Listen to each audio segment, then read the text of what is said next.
Y'all ready for this? Hi, everybody. Welcome to the Donna Sports Show, brought to you by my great friends and sponsors, J.D. Muggs Still and Grill on Addison Road. It's the home of the 33 great beers. And Ozzy's, the world's best subs at Wolf and Grand. You got to stop in and see Ralph at Ozzy's. Man, they have terrific sub sandwiches, but there's a lot of other things you can get there. You can get a little beverage if you'd like. You could cash your check. Oh, it's a great place at Wolf and Grand. Ozzy's, the world's best sub. Auto Advantage Auto Repair on Lake Street in Addison. Your car, you want to get your car fixed, you want to get your car looked at, and for a test drive, see if anything's wrong, go in there and see the Auto Advantage on Lake Street, a great place to have your car fixed, very reasonable prices. Fox Bowl in Wheaton, Illinois, on Butterfield Road. You want to do a little bowling, go in the Fox Bowl in Wheaton. Man, it's a great place, a great atmosphere for bowling. And Wayne H. O'Brien, the H stands for hockey or houses. Yes, he's a real estate man, but he's also a hockey player at 70 years old. Give Wayne a call. We'll have his number for you a little later on in the show. The golf courses of the Forest Preserve District of DuPage County. Yes, there's 3 of them, Oak Meadows, Maple Meadows, Green Meadows. And speaking of Oak Meadows, folks, in the future, in another year, maybe 2 years, they're going to redo Oak Meadows, okay? And, it's going to be a terrific 18-hole course. They're in the process now of getting permits and so on. And what had happened, there's 9 holes there and an 18-hole course.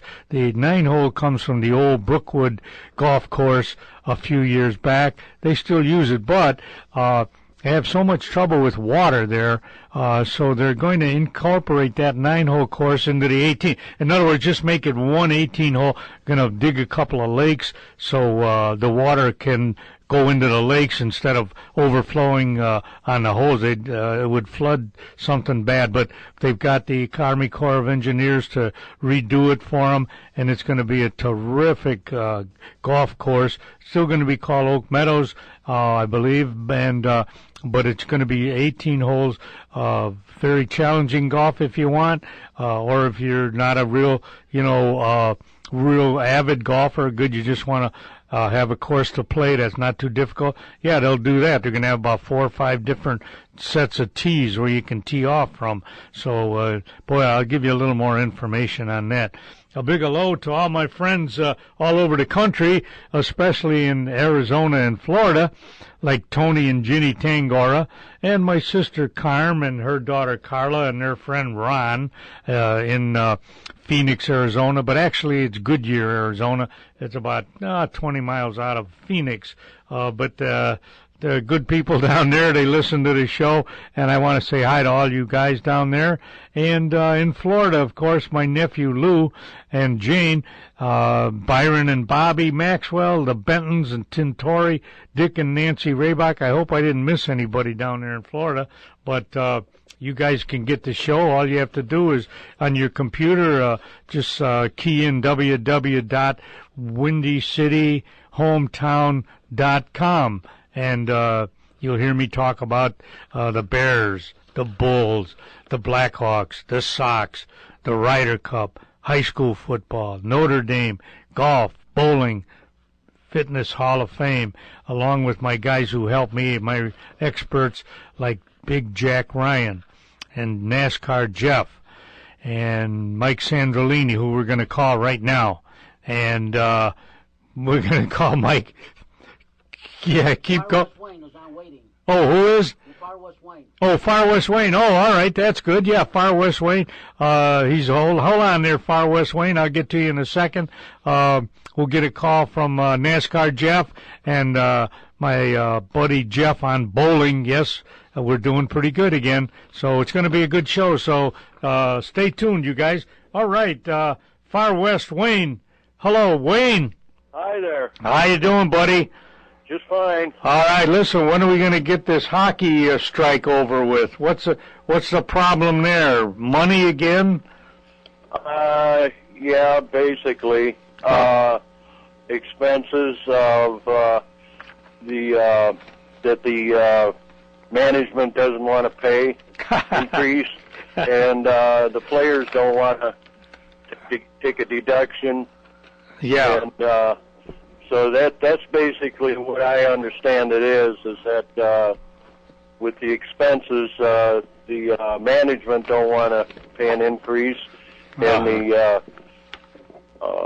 players don't want to take a deduction or anything. Well, brother, well, I can't really blame them for that, but if they want to keep playing and have a future, those guys should come together,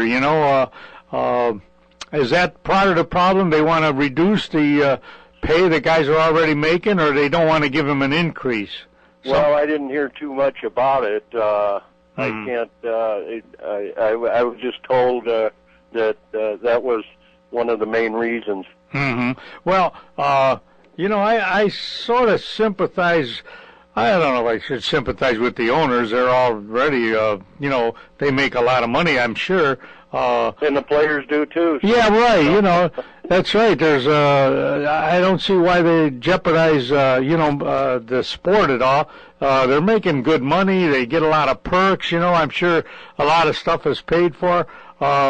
That the union should realize that, and just say, hey, we got a good thing going here. Let's keep it going. So, not everyone gets a raise all the time. And, they could go without a raise for a year or two. It's not like they're impoverished and not making any big money. They're already making big money. So I could sympathize with the owners and say, hey, let's get it back to where we were, and then we'll give you guys a raise. I mean, that's how I would look at it, But who knows? These union guys get going, these lawyers and that, and all them guys are on commission. They don't really care about the sport. They're just thinking about their own pocketbook. How much money can they make if they get a raise for the players? Right. Yeah. That's. I haven't gone on the internet or anything to check it out, but that's what I was told was one of the main things. Mm-hmm. In that. I did want to say talk about the Central Division. Yeah, go ahead. I'm going to make a prediction this early. I think that the way the four teams are going to end up is either Green Bay or the Bears in first and second place. Mm-hmm. One or the other. Yeah. And whoever's in second place will probably get a wild card. But yeah, unfortunately, I don't think the Detroit or the Vikings are going to be up there. Well, yeah, although, the Lions made a good comeback there in that game. They won last week, Yeah. And boy, that was a good game. I watched that game. Now they play the Bears, of course, this Monday. Yeah. So, but I think the Bears will win that one. Well, I do too. Yeah, because they're at home, and of course the Bears always do well at home. It's when they go on the road that they sometimes don't play as good as they can. But you're right. They'll be on at October 22nd on Monday Night Football, 7:30. Yeah, 7:30. So yeah, that should be a good game. But you're right. If I was a betting man, I would bet on the Bears to win that game. But because I think the Lions are a little erratic. They look good sometimes, and then they don't. Wait. Let me just. Green Bay's only 3-3, but that's the one game was a real fluke. Well, yeah, when they lost, in the on the last play of the game on the controversial play, that was but they only lost 3 games, but they looked good again, beating. Let's see, I just saw them win last week. Who did they beat? It was on TV too. I watched that game, and they beat. I know, the Texans. That's right. Yeah, they beat the Texans, and Texans hadn't lost a game, but the Packers looked pretty good. But Wayne, let me just switch a little bit here. Sure. To back to hockey, and in my answer book of sports that Tom Michael gave me, but I like to, not fool you guys too much, or I like to pick your brain a little bit on you expert guys who know a lot about hockey or football. Yeah. Okay, now here, I'm going to read it because I don't know if you would get this question, because it goes way back. But I'll read it. I'll read the names, after I read it the first time. I'll tell you who it is. Which were the first teams in the National Hockey League? Now, that goes way back, and says the 16. Yeah, the National Hockey League, outgrowth National Hockey, was organized in 1817 in Montreal. Holy cow! It was composed of, well, of course, the Montreal Canadiens, okay, and then the Montreal Wanderers. It was the Montreal Maroons, wasn't it? Well, no. Let's see here. No, it says Montreal Canadiens. Oh, okay. Montreal Wanderers, the Ottawa team, Quebec, and the Toronto Arenas. Now, that was, but 1817, man, who could remember that? But anyway, then this one you might get. Which was the first United States team to come into the league in 1924? Which was the first U.S. team? All those other teams were in Canada, but which was the first? And you should get this easy. I would guess. I would have to guess. But New York Rangers. Well, no. You, you're a big fan of this team. I figured. Oh, Bruins. Yeah. Oh, okay. Yeah, I didn't know that. Yeah, that's right. In 1924, the Boston Bruins became the first United States team. Okay. Now, then you're right. Now, then, and get the names of these guys, Wayne. Then the New York Americans came in. They were called the Americans at first. Oh, okay. And then followed by the Pittsburgh Pirates in hockey. Yeah. Okay. What are they? What are they now? The Pittsburgh. What's Penguins. Oh yeah, right. They're the Penguins. But at first, when they came into the league, they were called the Pittsburgh Pirates. And then the New York had two teams. Then the New York Rangers, so they kept that name, And then the Chicago Blackhawks, which they kept that name. And then get this, Wayne, the Detroit Cougars were admitted. Yeah. Oh, they darn! Those are. I love this book, because it's got things, different things, I don't remember watching the games back that far, so I don't. Yeah, 1924. Yeah, Boston Bruins were the first team to come into the league, but it was almost.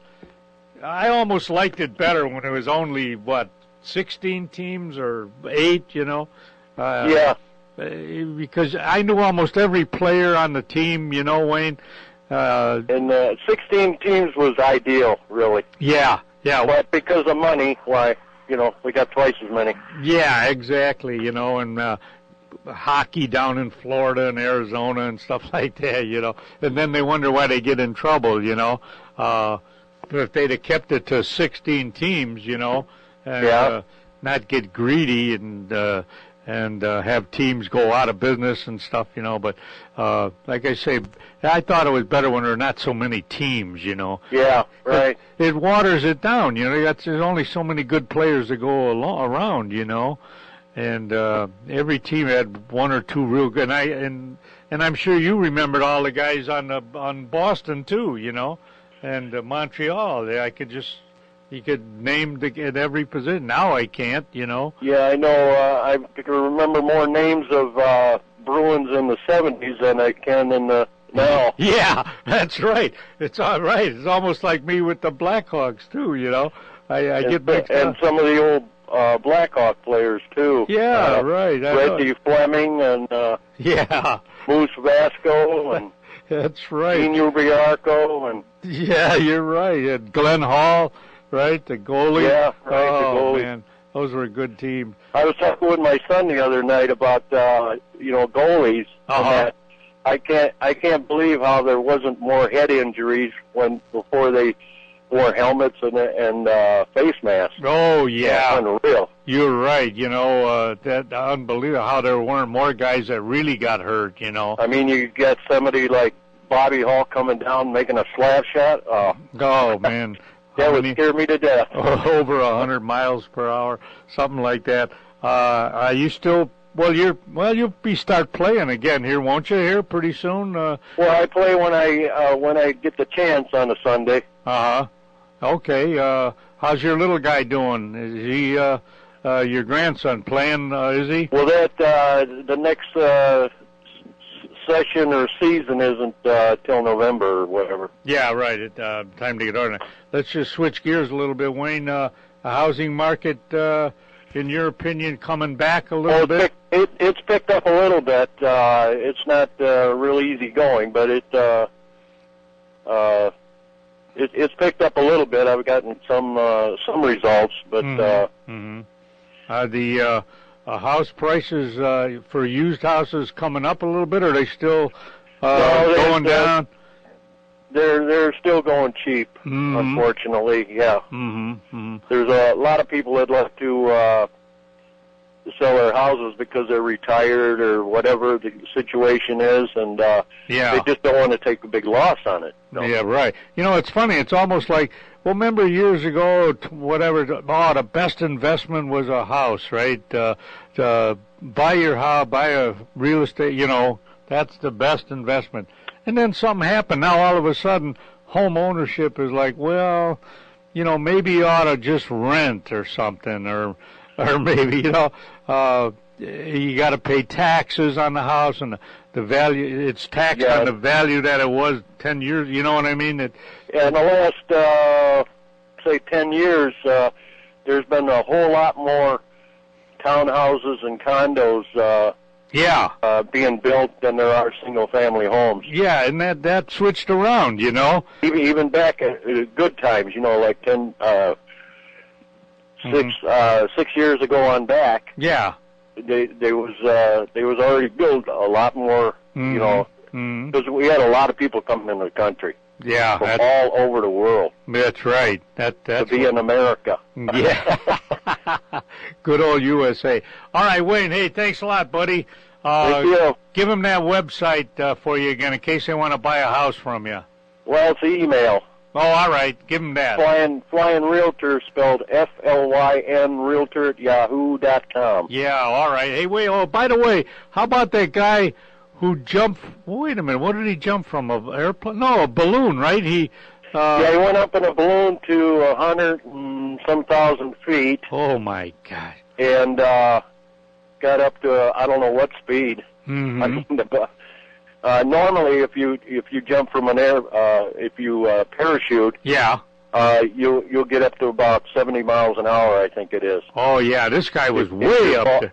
If you're falling 5,000 feet or less. Okay. But if you're up as high as he was, he got up to a few 100 miles an hour. Oh my gosh! Can you believe it? I know, and the guy, he made it. He made a real soft landing in that. Yeah. Yeah. Did you see that? Oh man, I don't know. That's a little too high for me, Wade. Well, that's a record. Yeah. Yeah. Well, I don't. I love to do aerobatics and everything else, but I don't see jumping out of a perfectly good airplane. Yeah, well, yeah. Oh, wait, one more thing here. I meant to ask you this. And I when you're watching these air shows, right? And it's just a one-seater plane, where the guy's doing rolls and dives and stuff. How does the motor not choke out when he's upside down, sideways? How does he keep the motor going, so to speak? Well, the only problem you have with motors stalling is in jets. Mm-hmm. You don't. The piston engine will not stall no matter what position you're in because it's reciprocating. It's not relying on It doesn't have to rely on air as much as a jet engine. Oh, I see. Yeah. So, but the jet needs air, but the the piston engine can just keep going without any air, so to speak. Yeah. So it won't choke out or, you know.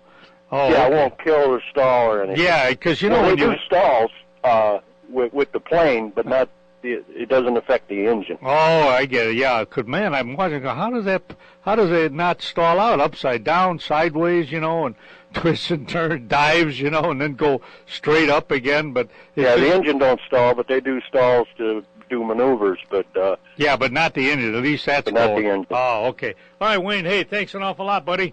And Thank you. We'll keep in touch. All right, thanks. All right, Bye. all right, folks. We'll be right back. We're gonna.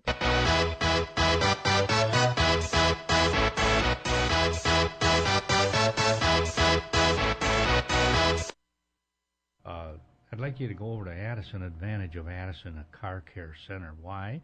Because they have a free inspection for your brakes, your exhaust, your struts, your shaft, ball joints, radiators, water pumps, timing belts, tires, wheel bearing. You realize, Chad, there's that many things that would be done on a car? Hey, that's all called preventive maintenance, right? That's absolutely and, right. know, Yeah, it's absolutely right. You Chad. can't be too safe. Yeah, get in there and but if you do need some things, there's a $20 bonus voucher for any service over $250, which that save you $20, and a $5 bonus voucher. I keep saying voucher, $5 off any service over $30. That'd be easy to do. An oil change would be that. You'd get $5 off. They're located at 885 Lake Street in Addison. They're open Monday through Friday, 8 to 6. On Saturday from 8 to 3, give Dominic or Leon a call at 630-543-1397. All right, that's Auto Advantage of Addison, Car Care Center, great guys. They have best warranty around and the longest warranty around. Brakes, $70 off on a brake job with a 4-wheel lifetime warranty. Can you imagine that? And a 1-year warranty on all labor that they do. All work comes with a warranty. So if you need your oil change, you need transmission, you need flush, or front end work, fuel pumps, whatever you could think of on your car, go over to Addison Advantage of Addison at 885 Lake Street in Addison. Call Dominic or Leon, 630-543-1397.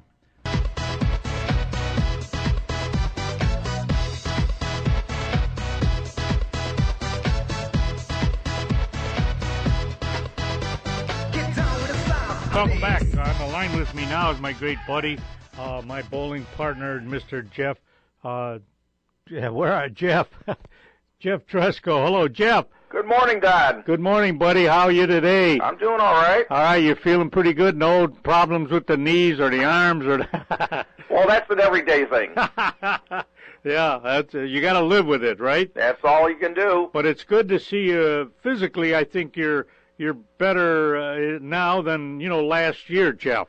Well, in tune with that, my average is higher than it was what I had last year. Well, sure, that's absolutely right. I mean, that makes a big difference. The game is hard enough without having a bad knee or a bad shoulder, where you can't release the ball properly. That all comes into play. Oh, definitely. And it's good to see you kind of coming back now, because we need you, because we got to have that drive for the championship. Oh, yeah, that's on my mind. And tell the folks where we're at right now. Okay, this year the league is on a 30-point system where 4 points are won for a game and 3 points for a series, and then it's 15 points man-to-man. That's a point per man per game. So we've bowled 6 weeks of this quarter already. Tomorrow night is our 7th week, and the end of the first quarter, so it's position night. And of the first 6 weeks, Donna Sports has been in first place 4 of those 6 weeks. Now, we momentarily dropped out 2 weeks ago because we had an awful night. We had only won 10 points out of the 30. Wow. And I'm sorry, it was 14 points out of the 30. Yeah. So we didn't bowl very greatly, but the other team was bowling above their averages, and it's difficult to surpass a team when you're spotting them 17 marks, which is 170 pins. that is difficult, because if we're just floundering around hitting our averages or slightly above, and they have one guy that is putting strikes together and converting spares, well, they had most of the team do that, and we struggled. Yeah. So we only took 14 points out of the 30, and that's what put us into second place for last week's matchup against the team called Three Hole. And again, we had to spot them 8 marks, and here's the way this went down. Yeah, when you say marks now, for the people that aren't quite bowling savvy, what does that mean exactly? A mark is the equivalent of 10 pins. So if everybody got a spare or strike in the same frame, that would be 5 marks for us. And it's just a condensed way to keep track of who is winning the game. We don't, well, I'm going back to the old days of pencil and paper, where you don't know what the actual pinfall is, but you keep track of the marks on a frame-by-frame basis. So if a team got only one spare or one strike in a frame, that would be 1 mark. If they got 2, of course, it's 2. And if somebody, for instance, like everybody strikes in one frame and then everybody strikes in the very next frame, that's a total of 10, because you double up on when you get 2 strikes in a row. So in any case, in the first game last week, we were trailing them up until taking the lead in the 8th frame, and our team had 6 railroads, 5 or 6 railroads, and of course none of them are converted because they're difficult. However, I did convert the only split. It was a 3-10 baby split, and I finished that game with 4 strikes in a row in a 203 game. Wow. Pete Spino, our anchorman, finished the game with also 3 strikes in a 10 frame in a 203, and we won that game by 4 pins. And it was tight, because the anchorman on Three Hole has a 186 average. He came up with a 212, so he was putting strikes together. Yeah. And fortunately, the Donna Sports came out ahead, and we've done that for the last couple of weeks, winning close games. The week before, we won the first game by 1 pin, and then we lost by 200, and then we came back to win again by 4 pins. Yeah, because that's exciting when it's like that. You know? Yeah, but we're all over the place. You know, how can we be so close for 2 games and then so far away in the middle game? But again, like I said, it's the other team surpassing their averages by considerable amount, whereas we did not do that, and that's how you lose by so many. And so we win the first game by 4 pins. The second game, despite the fact that all of us bowled over average, and Matt Quaranta ended the game with 4 strikes in a row, and Pete Spino ended the game with another turkey. He had a 224 and a clean game. Everybody on Three Hole bowled above average. Wow. And there were 2 guys that were each 50-some pins over their averages, so they wound up winning the second game by 45 pins. And in the third game... Jeff, is that the game where we did not win 1 point? No, we won a point and a half. In the second game. Oh, all right. Because as far as man-to-man, Brad tied his man in the first game. Yeah. And then Matt tied his man in the second game. And Pete had a clean game, like I said. He had a couple of doubles in there and finishing with a turkey. He had a 224. Yeah. It was a clean game for him, and we wound up losing it by 45 pins. But we don't quit. We don't say, well, that's it. We don't have a chance. We just come right back and start all over again. Right. And you wound up with a 199. Brad had a 199.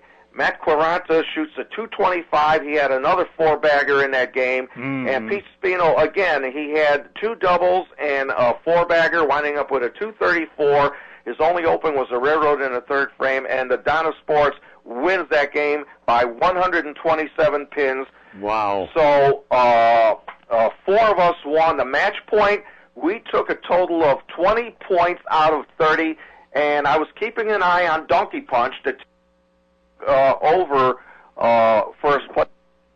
And as it is, they only won 12 points out of 30 last week, so we're now ahead of them. And if my math is correct, out of the 30 points we're going to bowl tomorrow, which is against donkey punch because, like I says, they're trailing us. It's position night. Mm-hmm. If we win 13 points out of the 30, then we will win the first quarter of this season. We'll finish in first place and have our spot ready in the playoffs. Yeah, that'll get us into the play if we can do it. Yep. Well, we can't be overconfident, but I think we will do that, Jeff. And it's going to be relatively tight because we've had matches recently where we spotted, like I said, last week we spotted our opponents 8 marks. The week before that we spotted them 17 marks. The week before that we spotted them 9 marks. Yeah. Well, this is going to be a difference of only 1 or 2 marks between the teams. That'll be good, different for us. And I think we're going to match up quite well with them. We will put our lineup down first, and then the strategy is that the team that's on the even numbered lane decides who they think will be a better matchup man-to-man. But I really think that we can come out on top in this match tomorrow. I hope so. I think you're right. Okay, Jeff, thanks for that report, my friend, and I'll see you up there. We'll be ready to go. I'm going to go out there and practice beforehand and see if I'm needed. And no, you are. Yeah, you're bowling, remember? Okay. You're bowling, yeah. That's great. Just call Jeannie now. Call our super sub, you know. I spoke to Jeannie this morning. She's anxious to get over there. Oh, good. All right, see you up there, Jeff. Okay, good. Bye-bye. Bye-bye now. That was Jeff Trusko, a bowling report.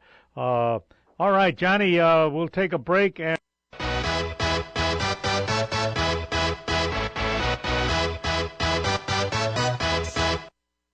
hi, everybody. The Donna Sports here. Hey, you guys, it's time to get out and golf. The DuPage County Forest Preserve courses are open. Maple Meadows at 272 Addison Road in Woodgale. It's a links-type course that is in great shape and no trees to hit. That's what a links-type course is, not many trees. Oak Meadows at 900 North Wooddale Road in Addison is a traditional course with trees, beautiful flowers, and not many sand traps. And the price is reasonable. And get this, it has the longest bar in DuPage County for the 19th hole. And Green Meadows on 63rd and Westmont, a shorter course that is in great shape also. All of these courses are waiting for you at reasonable prices. Call Oak Meadows at 630-595.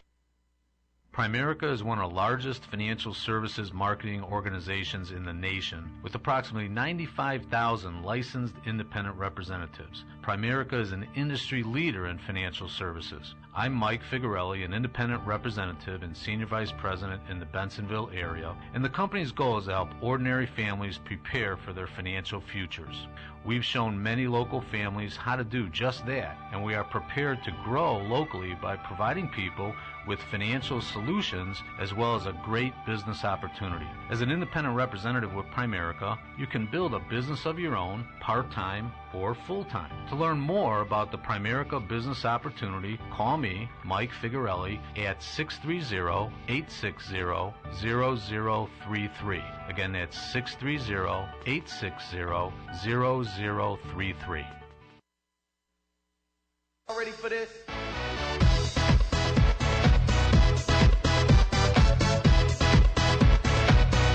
Hi, everybody. Welcome back. On the line with me now is my good friend, Mike Sandrolini. Mike, how are you? Pretty good, Don. How are you doing? Oh, not bad, Mike. I feel pretty good about the Bears. What's your thoughts so far? Oh, they're post that Green Bay debacle. I think they're doing pretty well right now. Yeah. I think you're seeing the much talked about Jay Cutler and Brandon Marshall duo. Yeah, they're really starting to come into their own right now. Okay. And it's going to be interesting to see how they fare against Detroit on Monday night. The good thing for them is this bye week has really been very good as far as having a lot of time off. I mean they've maxed out on the amount of time off they could have had out of this. It's almost I believe it's if I'm not mistaken, they've almost had 2 weeks off because they don't have to play until Monday night. Yeah, well, it could be. Weren't they? Didn't they play a Thursday night game or? Well, there was.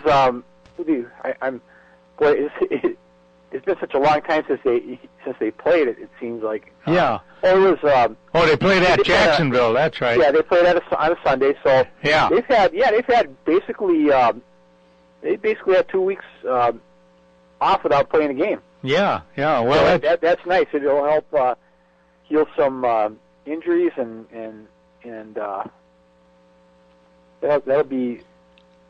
that should bode well for them. Yeah, I like their running game. You know, I think that was a good acquisition to get Bush. You know, and he fills in pretty good. He's kind of tough up the middle, which they need. You know, and then of course if Forte stays healthy, you know, they could have a good year. You know, I'm reading something here from Laguerre. Bob Laguerre made some predictions, and he figured after the Lions game, the Bears would be 4 wins and 2 losses. So he could be off a little bit there. They could be 5-1, right? No, right. Yeah. Well, yeah, they could be 5-1. Detroit has struggled thus far coming out of the gate. I want to say they're 2-3, right? Yeah. No. The Lions. Yes. Yeah, right. I think they are. Yes. And so they've struggled a little bit, and there are a lot of people who thought that Detroit would be right in the mix in there with the Bears and Packers. So, so to their credit, Chicago is taking advantage of some slow starts by both the Lions and the Packers, and hopefully they can keep it going. Yeah, because wasn't there was another wide receiver for the Bears who I believe is out right now, and I can't recall the name. Well, you mean Knox? You mean no, not Knox. There's somebody else. Yeah, Knox. I know Earl Bennett's coming back, but there's somebody else. Well, I don't know. I don't know. I just can't. No, let's see. Knox comes to mind. Yeah. I know Knox is out, though. He's going to be out for a while. Yeah. And I know Earl Bennett's coming back from an injury. Yeah. There's another wideout that injured their hand. I don't know. The names. It slips me right now, you know. Yeah, and I don't know if he's going to be back or not. Yeah, well, I hope the more guys they have, the better, right? You know. Yeah. You know, I got something for you too. I couldn't remember, Mike, and it wasn't that long ago. I'm switching gears now a little bit to the White Sox, and maybe 4 or 5 years ago they had a second before Beckham. What was the name? What was the name of their second baseman that they had? You mean the guy who was with them in the World Series? Yeah. Tadahito Iguchi. Oh, that's right. Yeah, he's dropped off the face of the earth, I think. Yeah, that's what I mean. What was it again? What Iguchi? What was it? Yeah, Tadahito Iguchi. Yes. Iguchi. Yeah, I couldn't think of it. You know, I can picture him, right? And after the World Series, what happened? Did they bring him back or? No, I think they did for 1 year. The 1 year afterward, but then they let him go after that. Yeah, I mean, but he made a couple of spectacular plays there, you know. And but I couldn't think of his name. I could picture him, kind of an Oriental guy, right? I mean, He was. Yes, he's from Japan. Oh, that's what it was, you know. And I couldn't. But Iguchi, now you got it. You know, what was it? I'll tell you what. Kenny Williams made some nice moves this past season, bringing in Youkilis and a couple other people. Yeah. And Brett Myers from the Astros. Whether or not they'll be able to re-sign any of these guys is a question that remains to be seen during the off season. I really like to see him bring Youkilis back because I have no faith and or confidence in Brett Morello to do anything. Yeah, you're right. I hope they do that. But Mike, they need relief pitching. I thought their relief their relief pitching's a little bit. Well, they have a lot of young arms in there too. Well, I know, but gosh, and they're like who was in there? They had Hector Santiago, Nate Jones, and also the closer Addison Reed. All of them are rookies. Yeah, but they even had some guys they brought up in a key game, and they bring this guy in. I'm going, what? I never even heard of him. Matt Thornton had a shaky season, and I thought Brett Myers was going to do more than he showed. That he showed. Yeah. So, you're talking about veterans there, and they were disappointing as well. Yeah, well, that's what killed them, you know. They couldn't hold another team there. It goes back to pitching, you know. Yeah, in addition to that, they what was working for them for most of the season, hitting with runners in scoring position, they weren't able. That fell off. They were in a free fall with that too toward the end of the year. They couldn't drive anybody in. Yeah, near the end. Yeah, it's a shame. Early in the year though, they were hitting like crazy. Right. You know, and then then their hitting just fell. Well, Yep. see, then the other team must have scouted them and would throw certain pitches for certain guys, you know. Right. And sure enough, their hitting fell off. And it was just too bad. But I didn't even think they would do as well as they did. Well, yeah. I mean, let's face it. Sports Illustrated picked them to lose as many games, maybe a few less games than the Cubs did this year. Yeah, right. Didn't they? They picked them last, I think. Right. So and the thing about it is, though, unfortunately, when you do have a team like the White Sox who exceeds expectations in there, they were in first place for 3 months, then you start thinking, well, you know. The heck with all of what the prognosticators said. This team has a legitimate shot, and I think, unfortunately, down the stretch they're quite disappointing. So, all right, Mike. Hey, who are you writing for now, Mike? The Gatehouse, is it? Gatehouse? No, I don't work with them anymore. I've been writing for the Voyager Media, which includes the Bugle newspapers and the Plainfield Enterprise. Oh, okay. I also write for the West Suburban Journal in Westchester, and as well the Bear Report. Oh, okay. Oh, good for you. Give them that web. You got a website there or an email? Yeah, for the Bear Report, it's www.bearreport.com. Oh, okay. .com. Give me that again. www. Bear Report. Oh, bearreport.com. Yes. Oh, okay. All right, Mike. Hey, thanks for the interview, Mike. I really appreciate it. And you'll give us a call. I'll let you know when we're going to be on again. Okay. Thanks, Don. All right, you're welcome. See you later.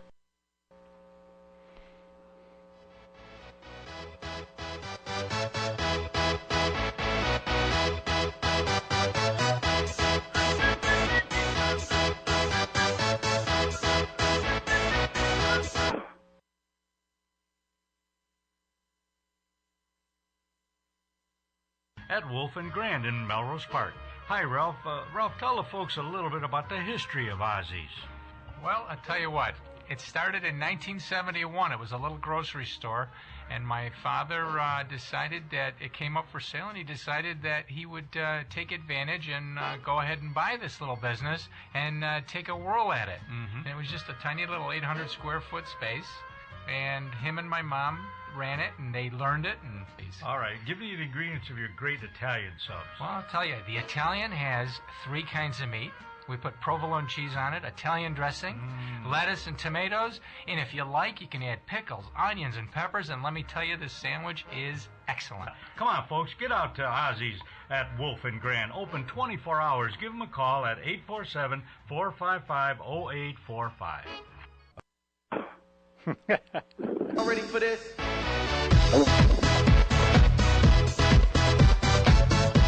Hello, Jack. Yeah, that's right.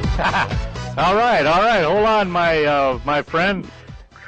Are we on the radio? Yeah, we're on. We're here. Hello, America. Hello. Yeah, we're here at John. Here, in case you didn't know, Jack, we're here at John DeVita's Broadcast Center on the northwest side, of course.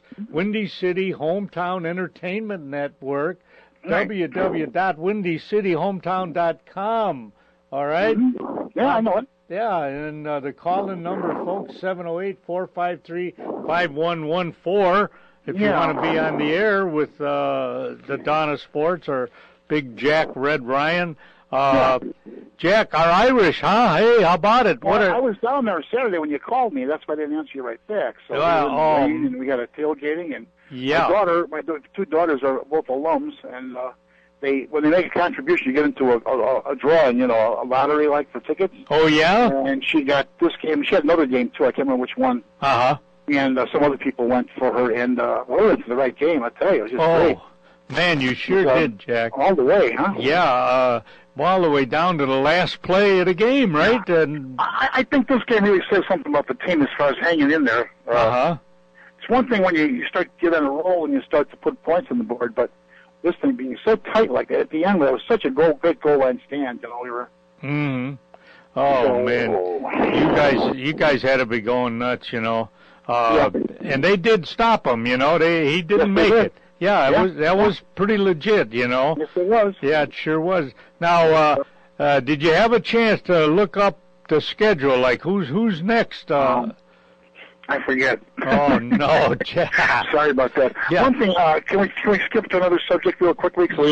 Yes. So last time we spoke, we neglected to mention the passing of Steve Sable. Oh yes, president of NFL Films. And, right. Okay. His father was the founder, and these were really some guys. The father had a background in show business and was also an Olympic swimmer. He was. He refused to swim in the pool in the 1936 Olympics, being of Jewish descent, and it was Hitler's pool, so he would not compete. Oh my! So he was one hell of an athlete himself. Really? Steve, and the father was in show business there. He was in with the Ritz Brothers stage show. Remember the Ritz Brothers? Yeah, sure. And he had quite a sense of humor, as did Steve. I'll be done. As Steve, he played football in high school. It was I think it was in Philadelphia area. Yeah. I'm not sure exactly where. Okay. And so, you know, he was one of the guys who was pretty good. So he wound up going to small Colorado College, which is not a Division A or whatever, you know. School. But having this sense of humor, he is writing his own press releases. Like it says, Coach says Sable should do well here. You know, he says to the newspapers. He took out an ad, and they were from, as I said, Philadelphia. Yeah. And it was so it said, the ad said, "Good luck to Steve Sudden Death Sable from the Chamber of Commerce of Possum Trot, Mississippi." And he wasn't from there, of course, you know. Yeah. Possum Trot. So he did things like that, and he did things like he made up a big sign put in the visitor's locker, it said that it was dedicated, give the guy's name, dedicated to our soccer player of 19, whatever it was. Yeah. Whose lungs exploded in a game because of the altitude. And another one, he put a sign right next to the stadium. It looked official. And his friend said he had, like, instead of 5,000 something, it was 7,000 and some feet. So, and he also he did get to be an all-conference fullback eventually. He did. He had to leave school because of some illness, but he was working out at the Philadelphia Athletic Club. Yeah. With Val Vasilev, 1964 Mr. America. Whoa. And our friend Buddy Rogers, the World Wrestling Champion. Oh my! And they said he was doing so well with the training that he should enter the Mr. Greater Philadelphia contest, which was sanctioned by the AAU in conjunction with the weightlifting. Yeah. Okay. Well, he did, and he wins it. He did. So he was a multi-talented guy. Yeah. He was all a dynamo, and he was only 68, I think. Yeah. I think he was. Yeah. That's, you feel like you know somebody when you see him like that on television. You know so much about him. And yeah, right. It's like you know him. You know, like you know him personally. That's right.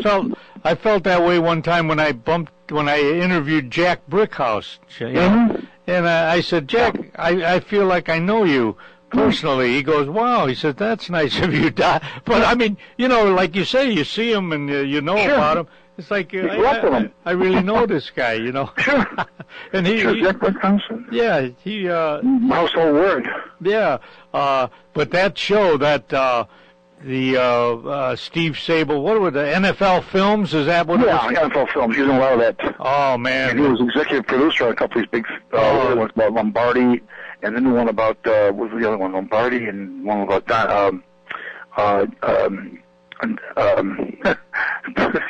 Cowboys coach was. Yeah, Landry. Tom Landry. I think his last name there. Tom Landry. Yeah, Tom right. Landry.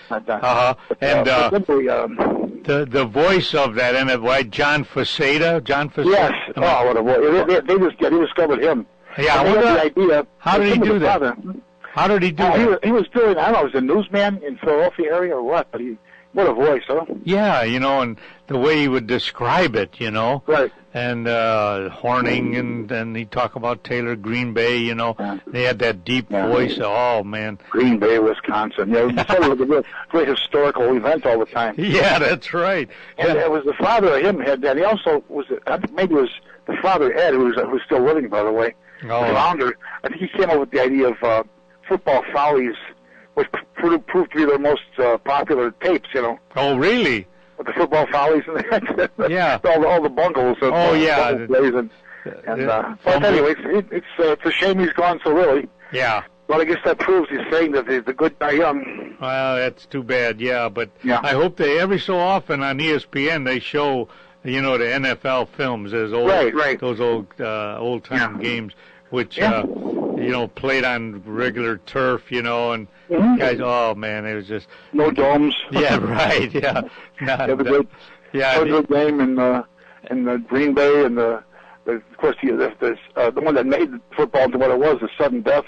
Yeah, at the stadium in '58. I remember watching that. It was in grade school. So yeah, you're right. I remember watching that game, and Baltimore won, right? With that's right, yeah. Who scored? I was going to say who scored the touchdown. I was going to try to trick you. I was Amici, wasn't it? Yeah, Ella, you're right.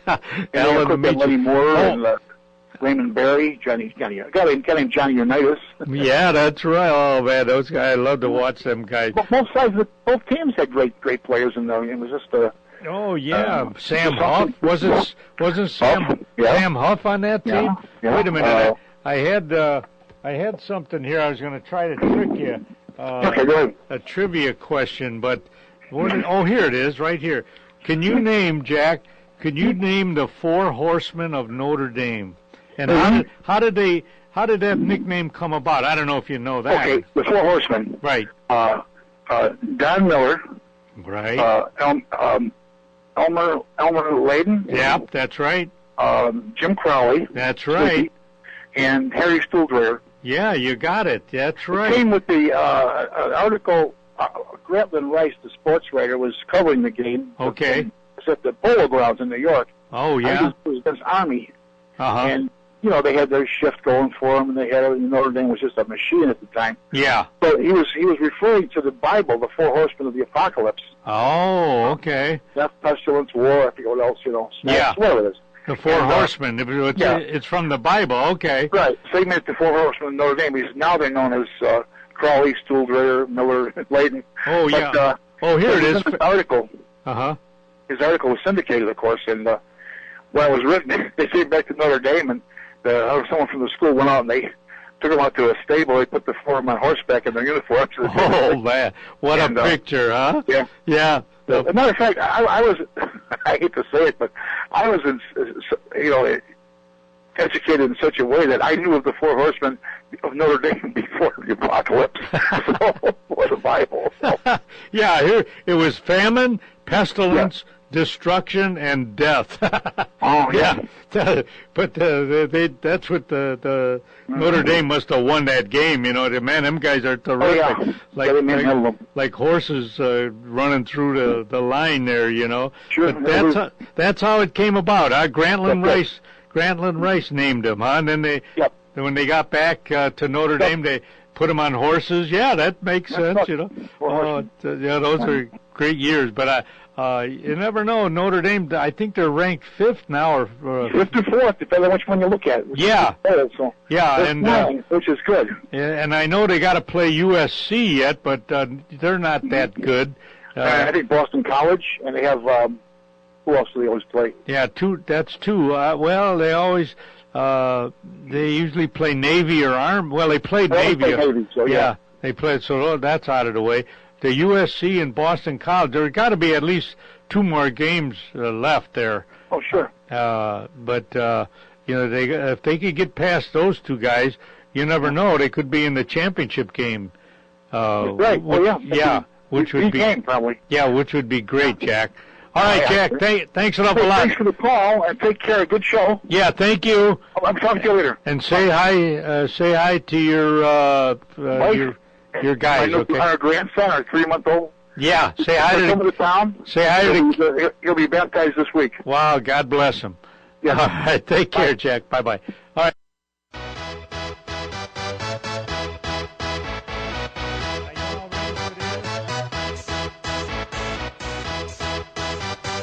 Folks, if you get a chance, get over to J.D. Muggs Bar and Grill, located at 437 North Addison Road in Addison, Illinois. 33 different kinds of beer. Can you imagine that? It's the home of the He-Man Burger, and baby, that is a He-Man Burger. Wait till you see the size of that burger. Chicken Caesar salad, which is one of my favorites. It's a friendly atmosphere. There's karaoke on Wednesday night and a great DJ on Fridays. Call Dean at 630-833-2570. My name's Tom Sims. I'm the owner of Fox Bowl. We are Fox Bowl Training Center and Pro Shop. We set ourselves apart because we emphasize instructions. We have a full-time bowling instructor, Greg Zika. We have instant replay, videotape each bowler. Another program that we have is our Youth Bowling, USA Bowling. It's an 8-week program, after school type of thing. It's 8 weeks for $88 with instructions, and every child gets a free bowling ball, a $75 value. And thank you from Fox Bowl.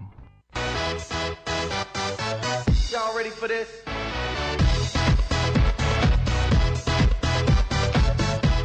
Hi, everybody. Welcome back. All right, let me give you the Week 7 outlook, all right, for football, for National Football League, all right? The bye week are the Falcons, Broncos, Chiefs, Dolphins, Eagles, Chargers. They don't have any games. It's a bye week for them, so they can heal. All right, the game of the week, Redskins at the Giants. You know the Redskins coach is Shanahan's from Franklin Park, Illinois. You know that? Went to East Leyden High School. Number 5 offense and number 3 offense against each other. With 6 teams on bye, took here for help. All right, the game of the week. Also the game of the week, Seahawks at 49ers. Number 4 defense versus number 1 defense. This doesn't figure to be pretty. Defensive struggle. All right, players of the week. Colts quarterback Andrew Luck. Expect a bounce back against the Browns' 30th ranked pass defense. Luck should have a field day. Buccaneers running back Doug Martin. The Saints are back from their bye. Running backs around the league rejoice. Jets tight end Dustin Keller. He's back in the lineup. Get him in your lineup against the Patriots' 28th ranked pass defense. Players of the week. Vikings quarterback Christian Ponder. Get this. His pace figures to slow against the Cardinals, who are 3rd in sacks and 3rd in completion percentage against. I always liked the Arizona Cardinals. I mean, I like the Cardinals. The name, don't forget, they originated in Chicago.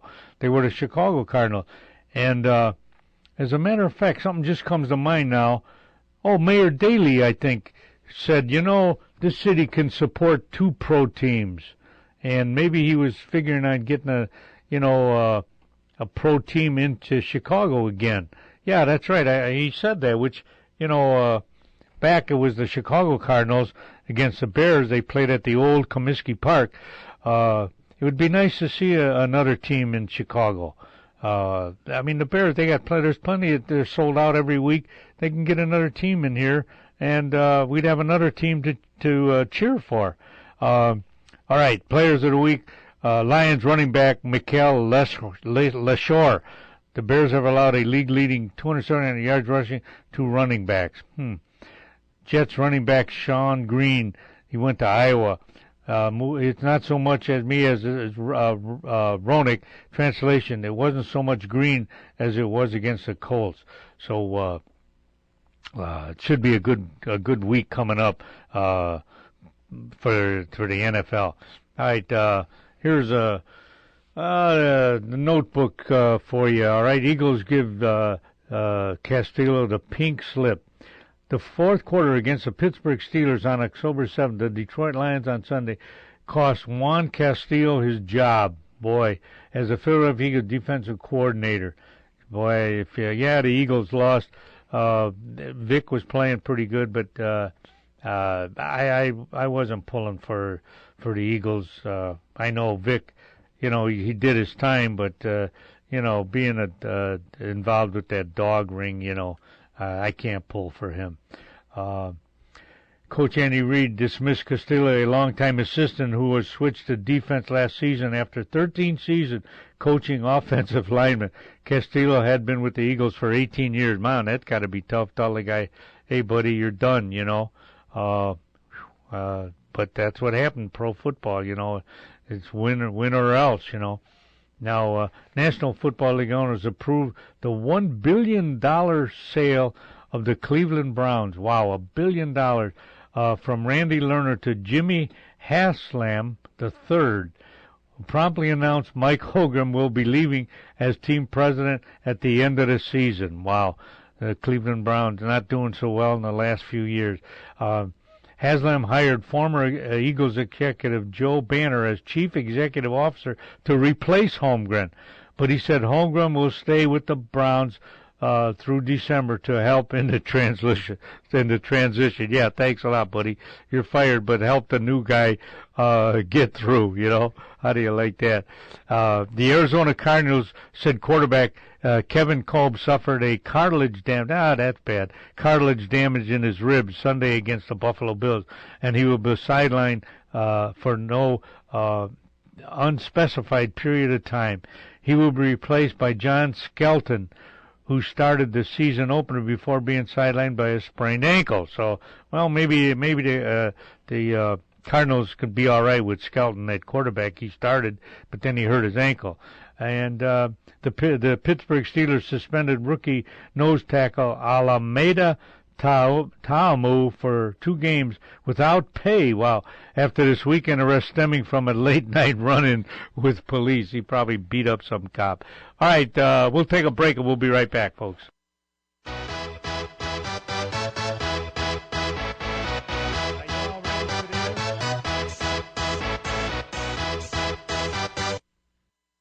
Hi, everybody. This is Don Figueroa of Donna Sports talking about Wayne Houses O'Brien. For all your real estate needs, call Wayne Houses O'Brien. Yes, the H stands for houses. At 630-235-5880 or visit his website at flyingrealtor@yahoo.com. That's right. He's a pilot. He'll take a picture of your home from the sky. Whether you're buying or selling, call Wayne at 630-235-5880. He has residential, commercial, and investment properties. He is honest, hardworking, and friendly. Those are all the traits you want in a realtor. He loves hockey and he loves to fly. Again, call Wayne Houses O'Brien at 630-235-5880 or visit him on his website at flyingrealtor@yahoo.com.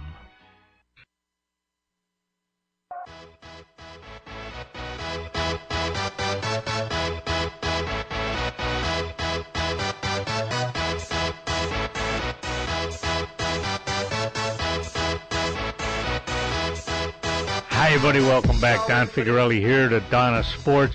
I'm going to read something to you folks here to end the show here. You know, it's a shame DePaul basketball was so terrific. What, 15 years ago, 10 years ago, DePaul, they're always up there in the top 10 easily, almost made it, you know, to the NCAA.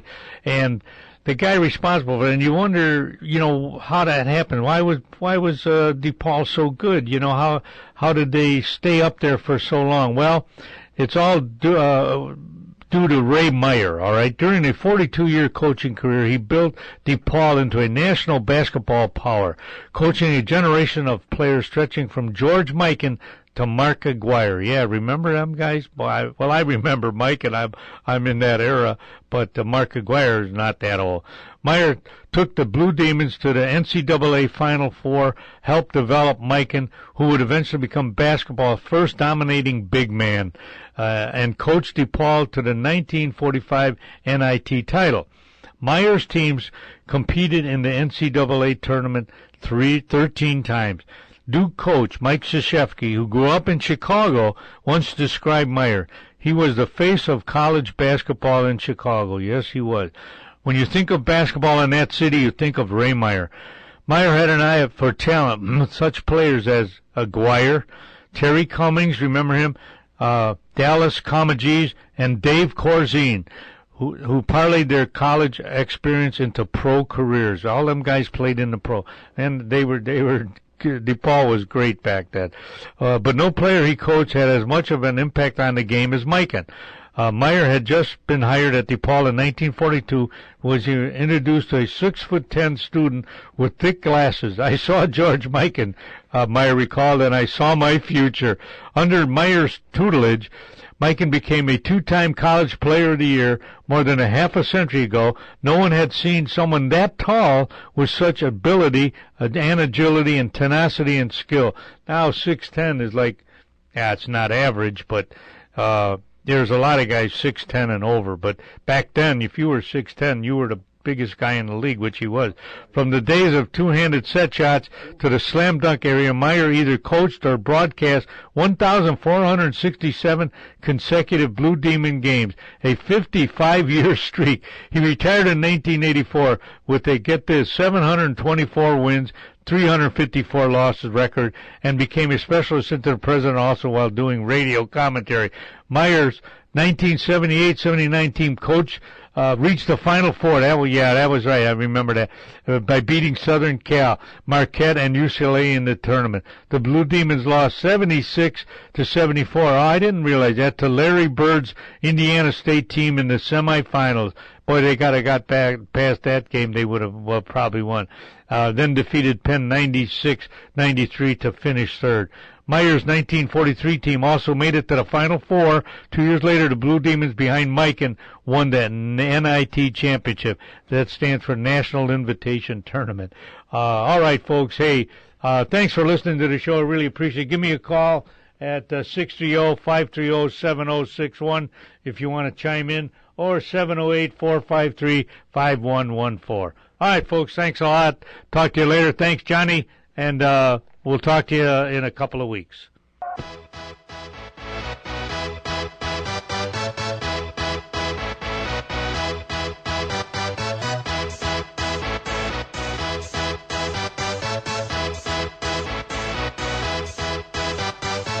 Y'all ready for this?